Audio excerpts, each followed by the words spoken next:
a todos, a todas, bienvenidos a un nuevo vídeo y en este caso al primer podcast que vamos a tener en el canal relativo a seguridad. ¿Por qué os digo esto? Porque vamos a ir ampliando temas y me parece un poco absurdo cuando hablamos de autoprotección en una era digital no hablar de lo que yo llamaría defensa personal digital, que me lo acabo de inventar, pero suena guay. Hoy tengo la suerte de tener conmigo una compañera de trabajo, que es Itxaso Reboleiro, que es, primero que nada, doble grado en Psicología y Criminología. Ella es analista de inteligencia senior y actualmente es la responsable de ciberinteligencia a nivel nacional en una compañía de seguridad que está especializada en seguridad de infraestructuras críticas. Ella va a estar ahí con nosotros para hablarnos un poquito de esto, de la ciberinteligencia, que a los que somos un poquito más mayores nos suena un poco a ciencia ficción, lo confundimos con la IA, con la ciberseguridad. Buenas tardes, Itxaso, y muchísimas gracias por estar aquí. Buenas, Alex. Muchas gracias a ti por hacerme pues, la primera invitada y poder inaugurar tu podcast. Genial. Pues lo primero y lo más obvio, que creo que es un poco lo que nos puede interesar a todos, es cuando hablamos de ciberinteligencia, para el personal que no es técnico, como es tu caso, y especialista, ¿de qué estamos hablando exactamente? ¿Qué es la ciberinteligencia? Bueno, te diría lo primero lo que no es. Vale. No somos magos, no hacemos magia, ni podemos ver el futuro, porque no tenemos una bola de cristal, desgraciadamente. Pero la ciberinteligencia la podríamos definir como la búsqueda de información que posteriormente tenemos que analizar, tenemos que filtrar y transformarla en información que nos resulte de valor. Vale. Depende ya de lo que necesitemos en cada caso, pero siempre tenemos que hacer un análisis y extraer lo necesario. Vale, entonces sería un campo diferenciado de la ciberseguridad, que puede ser una primera confusión entre la gente que no sabe, ¿no? Sí, porque la ciberseguridad es muy amplia. La ciberinteligencia se puede considerar una parte de la ciberseguridad, pero no comprende todo el ámbito de ciberseguridad. Vale. En el caso como el tuyo, que eres experta en ciberinteligencia, ¿qué aporta la ciberinteligencia exactamente? ¿Qué problemas puede resolver la ciberinteligencia? ¿A qué está orientada? Pues la ciberinteligencia se puede utilizar en muchos ámbitos. Se puede utilizar en prevención de fraude, se puede utilizar en detección de suplantaciones de identidad, en el estudio de actores de amenazas, en el estudio de ciberataques, en identificar vulnerabilidades en los sistemas. Cada empresa pues tendrá que valorar lo que necesita y aplicarlo. Pero también yo creo que, sobre todo, la ciberinteligencia nos puede servir a todos de modo preventivo, a modo de prevenir posibles ataques, ya sea ciberataques o en el plano físico también, ¿no? Y eso, que juega un gran papel a nivel formativo en las empresas, donde todo el mundo debería estar informado, aunque sea, sobre los posibles riesgos a los que nos podemos enfrentar. Vale, entonces, como estamos hablando de empresas, una duda que nos surge es, ¿la ciberinteligencia es solo un producto para empresa o gobiernos, en este caso, por hablar de macroempresas, como es un gobierno, o para las personas corrientes como yo, tienen aplicación, tienen algún sentido? ¿Se puede acceder a esos servicios siendo un usuario privado? A ver, la ciberinteligencia sirve para todo el mundo, por supuesto. Te puede servir a ti a nivel particular para conocer, por ejemplo, tu huella digital, para saber qué información hay pública sobre ti en Internet, pero también, por supuesto, está muy orientada a grandes empresas, ¿no? Al final, las grandes empresas manejan grandes volúmenes de información, mucha información confidencial, ya puede ser propia o de clientes, de socios. Entonces es mucho más interesante a nivel empresarial. Vale, y entonces en este campo que acabamos de abrir, entiendo que siempre la exposición de una empresa es mucho mayor que la de un individuo, ¿o no necesariamente? No necesariamente. Al final, la información que podemos exponer nosotros, que nos afecte a nivel particular, puede ser muy grave. Puede ser desde cuentas bancarias hasta DNIs, teléfonos, puede ser de todo. Evidentemente, si es a nivel empresarial, el volumen de datos será mayor, pero a nivel de gravedad puede ser igual de grave. Si puedes, que no te quiero meter en un jardín, que somos compis. ¿Nos puedes hablar de algún caso real donde la mala gestión de la información en una compañía a nivel de ciber haya desencadenado algún incidente grave? Sí, claro. A ver, al final yo llevo 6 años y medio trabajando en ciberseguridad y te puedo decir que he visto muchísimos casos en los que la privacidad de los datos se llega a ver afectada, ¿no? Pero te podría decir que los que más me siguen llamando la atención son en los que los propios usuarios somos los responsables de que esa información se haya visto comprometida, sin duda. Al final, creo que no le damos la suficiente importancia a la privacidad ni a los riesgos a los que nos podemos enfrentar. Entonces, pues, lo típico que te dicen de no utilices como contraseña 1, 2, 3, 4 o no utilices como contraseña tu nombre. Y lo seguimos haciendo y hace 2 o 3 meses... Pero a nivel empresa también. A nivel empresa, hace 2 o 3 meses, uno de los museos más famosos de Francia sufrió un ciberataque porque su contraseña era el nombre del propio museo. O sea, eso sigue pasando. Sí, sigue pasando. Sigue pasando. Si le pasa al Louvre, imagino que le puede pasar a Jacinto. Efectivamente. Vale. Entendido. Entonces ahí, por lo que puedo ver o por lo que tú me dices y por lo que he aprendido a tu lado, porque tengo la suerte de poder trabajar contigo, lo que hay es una enorme falta de cultura de ciberseguridad entre los usuarios de empresa y los particulares. ¿Eso es así? Creo que no le damos la suficiente importancia a las advertencias que nos dan. Vale, vamos a dejarlo ahí. Hay un término que sí me gustaría que le diéramos, pues suena como a CSI mezclado con espías digitales y ninjas, que es el de huella digital. ¿Qué es exactamente la huella digital? ¿Por qué se subestima su importancia? Explícanos un poco para que sepamos. La huella digital es la información disponible en Internet sobre un usuario, sobre una empresa, sobre lo que sea, y yo creo que tendemos a subestimarla, pues por lo que te decía, porque no le damos la suficiente importancia a nuestra privacidad, a nuestros datos. No nos importa que nuestro teléfono sea público, que nuestro correo electrónico sea público, incluso a veces exponemos la dirección de nuestra casa.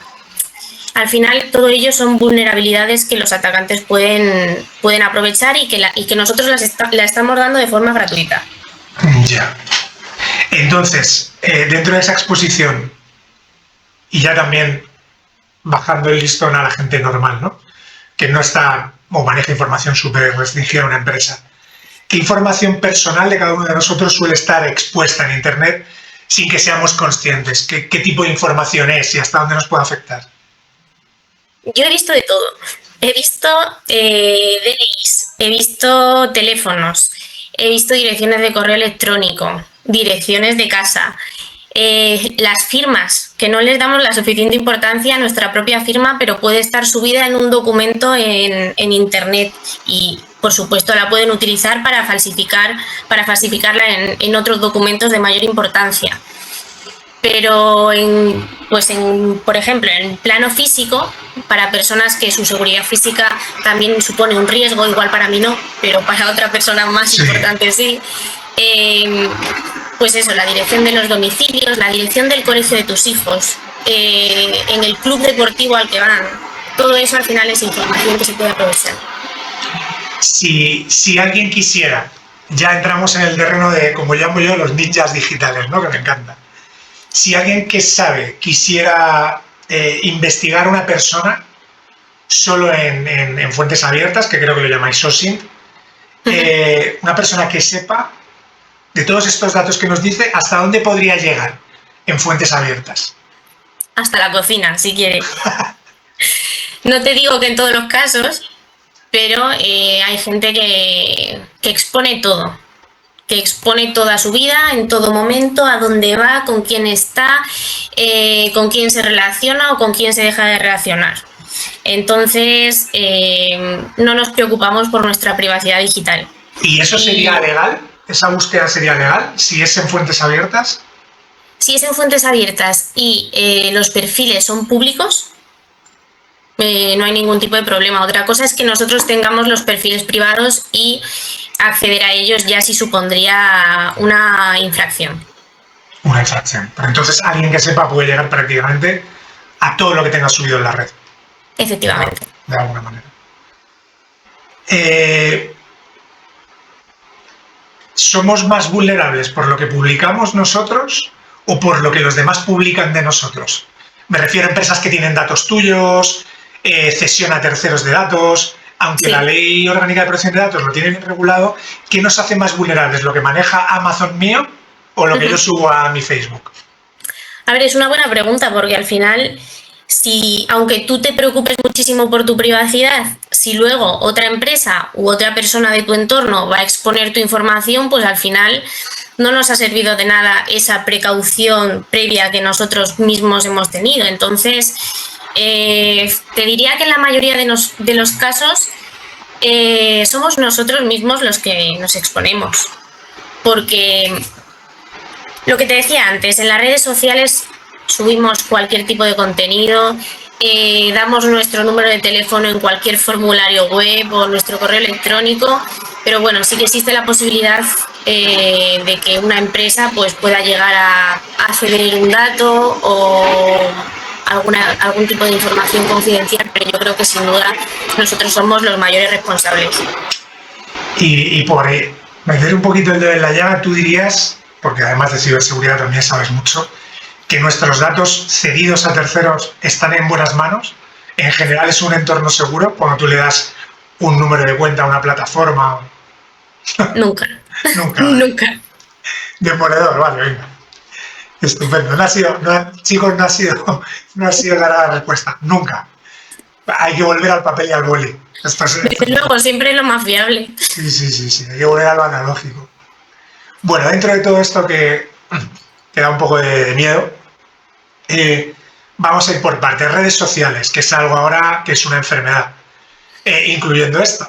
YouTube, Instagram, claro. Tenemos una exposición, yo ahora mismo contigo, brutal, ¿no? Dentro de estas redes en particular, ¿cuál es el error más común que comete la gente que mete la pata una y otra vez y vosotros encontráis como más obvio?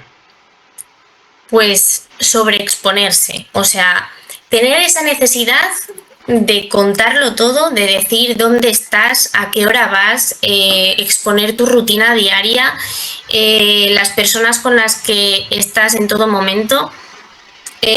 Todo eso al final supone una brecha de seguridad, tanto ciber como en el plano físico. Entonces, a no ser que te paguen por ello, yo te diría que no deberías exponer esa información. Ya. Y de cara a los piratas que andan por ahí dando vueltas, estafadores o investigadores, entre comillas, malintencionados, ¿qué tipo de publicaciones en estas redes son las que más daño nos pueden hacer? ¿Qué es lo más peligroso? A ver, normalmente a nivel de datos, yo te diría que por norma general tú no vas poniendo por ahí tu número de teléfono, ni vas poniendo tu tarjeta de crédito. Pero desde luego que no tenemos el suficiente cuidado al exponernos o al publicar según qué cosas. Entonces, hoy en día yo creo que más que quizá las redes sociales en sí, yo te diría que no prestamos la suficiente atención a, por ejemplo, un correo electrónico o un mensaje que nos llega supuestamente de un banco o cualquier cosa y cedemos datos sin saber realmente a quién se los estamos dando. ¿Y hay qué consejos a este nivel sobre este tipo en particular? Que, por ejemplo, 2-3 consejos básicos que le darías a alguien de cosas que no debe leer, que no debe abrir. ¿Cuáles son alarmas que se te pongan en rojo? Que digas, esto no puede ser. Pues, por ejemplo, un correo electrónico, siempre comprobar el remitente, que sea alguien conocido.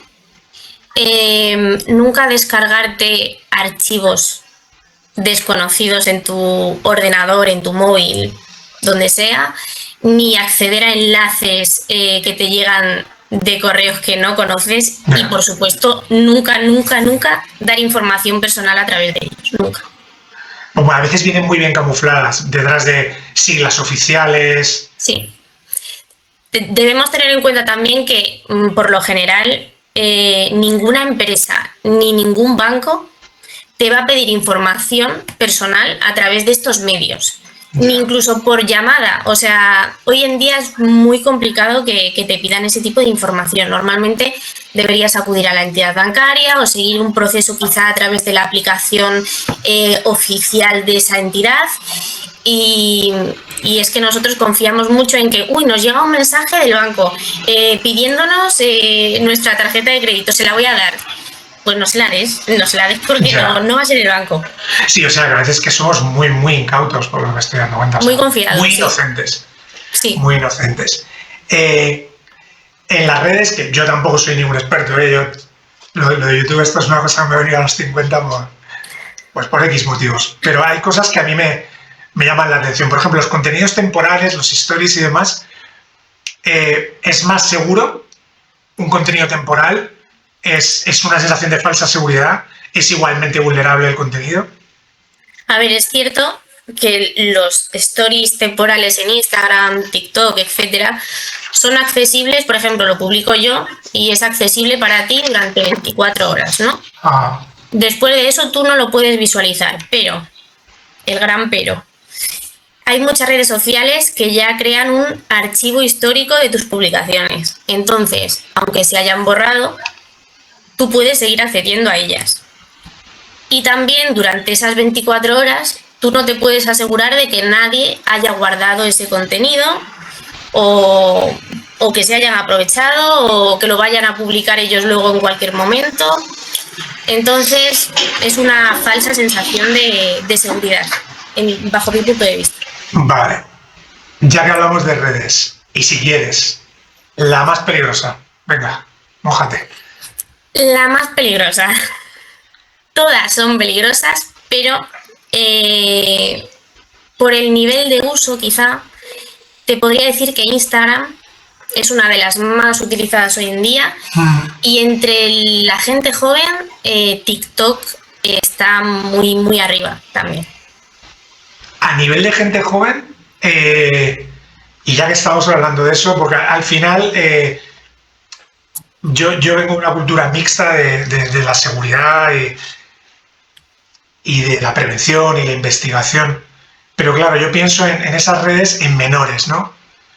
Al final la autoprotección es tuya y familiar, ¿no? Cuando queremos proteger nuestro entorno, normalmente los contenidos del canal van a algo mucho más físico, pero a lo mejor tengo en mi casa una alarma de última generación, una seguridad física en la que me he gastado miles y miles de euros, pero desde dentro de casa, mi hijo o mi hija de 15 o 16 años está navegando en un entorno en el que no hay rejas ni alarmas y está lleno de riesgos. ¿Cómo funcionan estas redes con menores? ¿Qué acceso tienen? ¿Tienen algún tipo de criba? Me gustaría saberlo. Es curioso porque, a ver, en estas redes supuestamente tú no puedes registrarte si eres menor de cierta edad. Pero bueno, eso es un supuesto, ¿no? No se debería, pero se hace. Se hace. La mayor parte de menores de edad hoy en día tienen redes sociales. Es muy difícil que encuentres a uno que no tiene ninguna presencia digital. ¿Y los padres cómo pueden monitorizar esto? ¿Hay alguna posibilidad de hacerlo sin los conocimientos como los tuyos? Me refiero a alguien que esté preocupado y diga, bueno, quiero saber dónde está entrando mi hijo, mi hija, no es normal el enganche que tiene o dónde se puede estar metiendo. ¿Hay posibilidades para alguien no experto?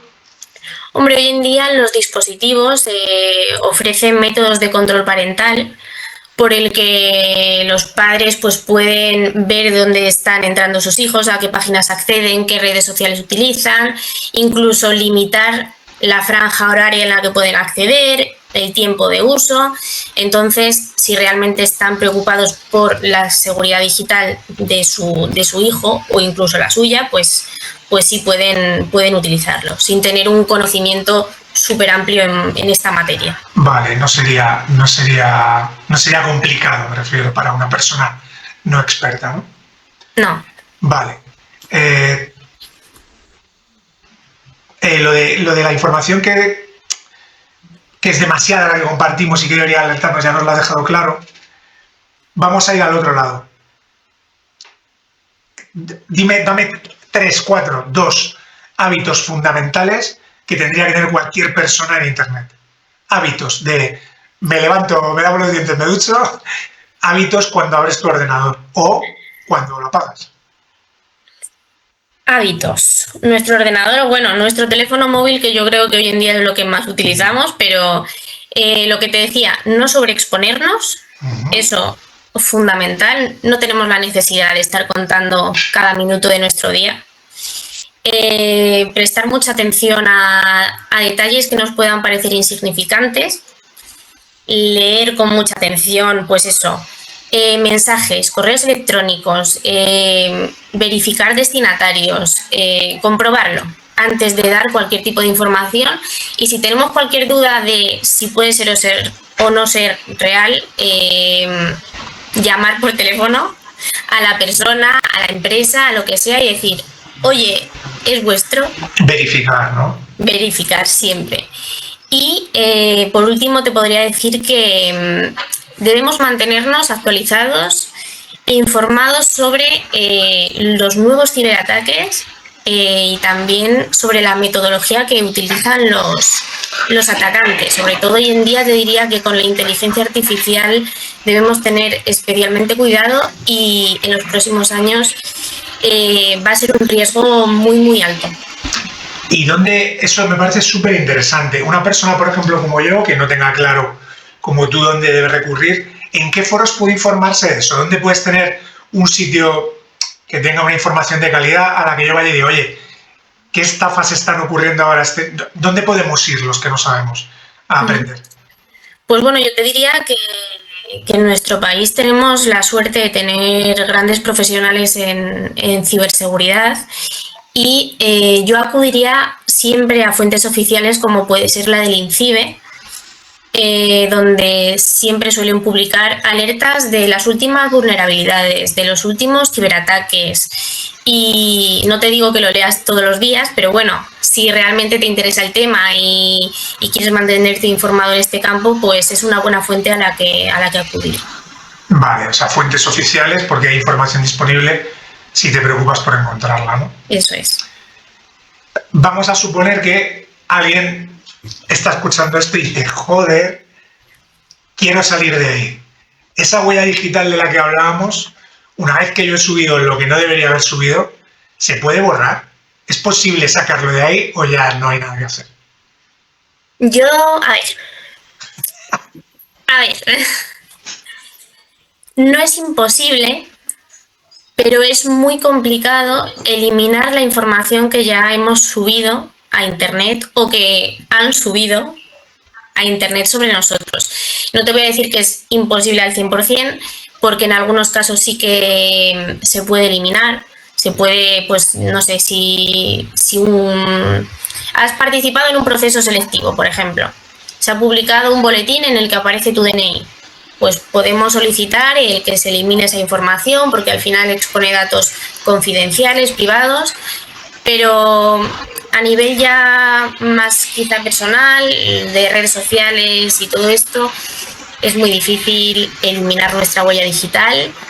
Y lo que te decía antes también, no nos podemos asegurar al 100% de que nadie se haya apropiado de ese contenido. Ya, y para hacerlo se puede recurrir, hay profesionales que se dedican a eso, a borrado de huella digital. O sea, supongamos, yo no tengo conocimientos, puedo acudir a algún sitio y decir, oye, necesito que me limpies Internet. ¿Eso existe? Sí, a ver, tenemos la posibilidad de solicitar siempre a plataformas. A ver, siempre en primera instancia yo acudiría al responsable de subir esa información. Si es un proceso selectivo, pues contactar con el organismo correspondiente y solicitarlo. Si es en caso de una red social, pues incluso podemos hablar con la red social a ver si podemos llegar a algún tipo de entendimiento. Pero luego, si agotas esas vías principales y no has conseguido eliminarlo, es muy difícil quitarlo completamente de la red. Sí, ¿no? O sea, volvemos al principio, cuidado con lo que subimos, porque una vez que está ahí... No sabes en qué manos puede acabar. Ahí está. Bueno, vamos a entrar en otro terreno que no tenemos preparado. Que yo creo que a la gente le puede llamar la atención el perfil profesional que tienes tú, ¿no? Que es un perfil un poco desconocido. Yo cuando he hablado con alguien de analistas de inteligencia, la gente piensa en la CIA, sí, es verdad, en el PNI. Los espías. Los espías, ¿no? En la cultura de empresa, bueno, el tener un departamento de inteligencia suena, incluso en nuestro sector de la seguridad, suena un poco como a ciencia ficción, la gente no sabe muy bien qué es. Tú has sido analista de inteligencia, de hecho eres un analista senior, y digamos que te has especializado en ciberinteligencia. Pero exactamente un analista de inteligencia, para que la gente desmitifique un poco y entienda qué es. El analista de inteligencia puede venir de muchos ámbitos. Yo te puedo hablar del mío. Yo estudié criminología. Me apasionaba la parte de investigación y tuve la posibilidad de entrar en una empresa de ciberseguridad, poder trabajar con grandes profesionales en este ámbito y centrarme en la parte investigadora que a mí tanto me llamaba la atención. Al final, criminología es una carrera en España que es un poco complicada, Sí. si no opositas, Yeah. ¿no? Si no eres policía, si no eres guardia civil. Entonces, el ámbito de ciberseguridad te abre una puerta, muchas veces desconocida, porque yo, por ejemplo, cuando estudié la carrera, nadie te hablaba de ciberseguridad. Yo no tuve ninguna asignatura de ciberseguridad ni de ciberinteligencia. Entonces, hoy en día quizá sí se habla o se explica un poco más sobre el tema, pero bueno, tuve la gran suerte de unirme a una empresa de ciberseguridad y poder formarme y dedicarme a investigar, en este caso, pues ciberataques, actores de amenazas, diversas casuísticas de fraude, y luego moverme un poco más al plano físico, porque donde la ciberinteligencia, por supuesto, también es aplicable. Y aunque no erradiquemos por completo una amenaza, podemos prevenir posibles incidentes. Vale. Siguiendo en esta línea, ¿qué perfil tendría un analista? O sea, imagínate que alguien que está viendo esto, joven, está estudiando, no sabe, porque tú tienes un doble grado en psicología de crimen, pero claro, a lo mejor alguien dice, bueno, es que no es un perfil tecnológico, ¿no? A lo mejor la gente piensa que un analista de inteligencia tiene una carrera propia, o alguien que hace ciberinteligencia sí o sí tiene que ser un ingeniero informático. ¿Cuál es el perfil de un analista de alguien que se dedica a la ciberinteligencia? Pues puede ser muy variado. Es cierto que si eres ingeniero informático, tienes quizá más facilidad para entrar en este sector, ¿no? Al final la ciberseguridad lo que más demanda pues es una ingeniería informática, pero yo creo que cada vez un poco más, cada día se facilita la entrada de nuevos profesionales de diferentes ámbitos. Y la criminología en este caso te diría que se está valorando bastante, porque se le está dando el valor que realmente tiene, porque podemos aportar pues diferentes puntos de vista quizá, porque la carrera que hemos estudiado es completamente diferente a una ingeniería informática. Entonces, nuestra capacidad quizá de análisis, de investigación, de redacción de informes puede aportar cosas totalmente diferentes a nivel de inteligencia. Vale, o sea que no necesariamente tienes por qué tener unos estudios técnicos. De hecho, yo conozco en análisis de inteligencia a gente muy top que viene del periodismo, de las ciencias políticas, de psicología de crimen como tú. efectivamente. Pero... Al final es cierto que yo, aunque estudié criminología, luego me especialicé en terrorismo, pero mi nivel técnico no es el de un ingeniero informático, ni mucho menos. Yo luego sí que por cuenta propia realicé algún curso, alguna formación ya más especializada, más centrada en inteligencia, en OSINT, en investigación, pero de primeras yo no tengo ningún tipo de nivel técnico básico de informático, relacionado con informática. Ya, que bueno, entiendo que también ha habido una fase, como en casi todo, cuando te gusta lo que haces, de autodidacta, ¿no? Sí, yo creo que sobre todo en ciberseguridad es necesario el seguir formándote cada día. Lo hemos visto, como te decía antes, con lo de la inteligencia artificial, por ejemplo. No puedes dejar de actualizarte porque hoy te aprendes un ciberataque y mañana va a cambiar la metodología, va a cambiar la vía de acceso, el tipo de ingeniería social. Tienes que formarte continuamente en este campo. Vale, pues para ir cerrando, te voy a pedir que primero que nos digas, en tu opinión, ya no, la importancia de la ciberinteligencia creo que ha quedado clara, pero un poco cuál crees tú que es su recorrido a corto o medio plazo. ¿Cuál es el futuro de la ciberinteligencia? ¿De la mano de qué va a ir? Hombre, por supuesto, de la mano de la ciberseguridad, sin duda. Y yo creo que también debemos relacionarnos mucho con las fuerzas y cuerpos de seguridad del Estado. Creo que, por supuesto, lo tienen porque tenemos el Centro Nacional de Inteligencia en España, pero colaborar entre entidades privadas y públicas para mí es fundamental. Quizá muchas veces no se hace pues por burocracia, por lo que sea, porque la normativa no te lo permite, pero quizá estamos perdiendo información de valor al no relacionarnos como debemos realmente. Yeah. ¿Tú crees que dentro de esa visión de futuro, las empresas que en los próximos 5 o 10 años no aborden estos temas digitales con seriedad se acabarán descolgando del mercado? Seguramente. Al final, el ámbito digital no lo podemos evitar. Aunque queramos, no podemos volver al papel y boli del que hablábamos antes. Yeah. Todos los papeles de las empresas van de forma digital hoy en día y creo que en unos años va a ser imposible llevar algo de forma completamente manual.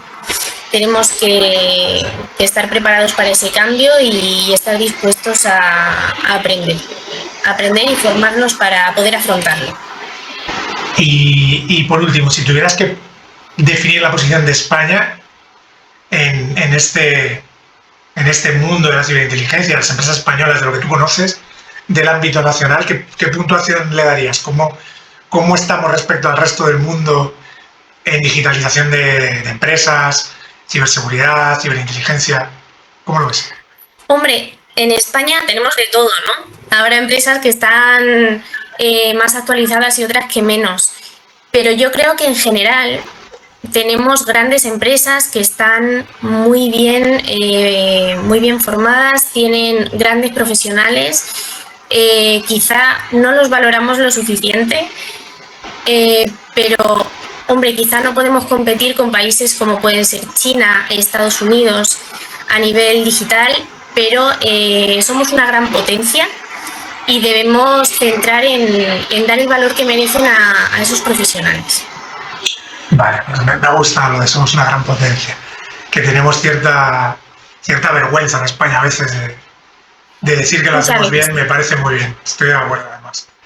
Pues, no sé si quieres añadir tú algo más, a mí me ha venido súper bien la charla, me ha encantado, creo que hemos tratado todo en un tiempo muy razonable, no sé si quieres añadir algo, si crees que hay algo importante que decirle a la gente.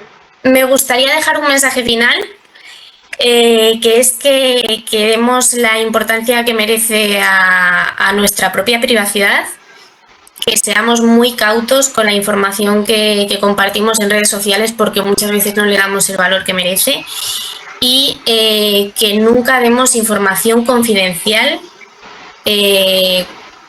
a no ser que sea estrictamente necesario. Vale, entendido.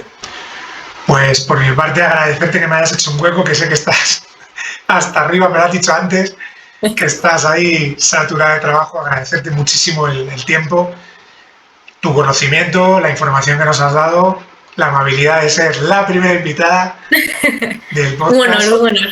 Y bueno, pues agradecerte una vez más que hayas pasado este ratito por la tarde conmigo y con nosotros y desearte lo mejor. Muchas gracias, Alex. Aquí. Cuando quieras, pues, y si necesitas cualquier cosa más, aquí estaremos. Sí, esto espero que sea una colaboración recurrente. Iré tirando de ti para meter un poquito de contenido sobre esto que yo creo que a la gente le puede interesar. Perfecto, yo encantada, ya lo sabes. Muy bien, pues chicos, chicas, hasta aquí hemos llegado con Itxaso y la introducción a la ciberinteligencia. Si dejáis de ver el canal lo estáis haciendo mal, pero bueno, haced lo que queráis. Espero que os haya gustado, compartidlo, suscribiros. Nos seguimos viendo por aquí, cuidaros mucho, no solo físicamente, sino también digitalmente. Hay que convertirse en ninjas digitales. Cuidaros mucho y nos seguimos viendo por aquí.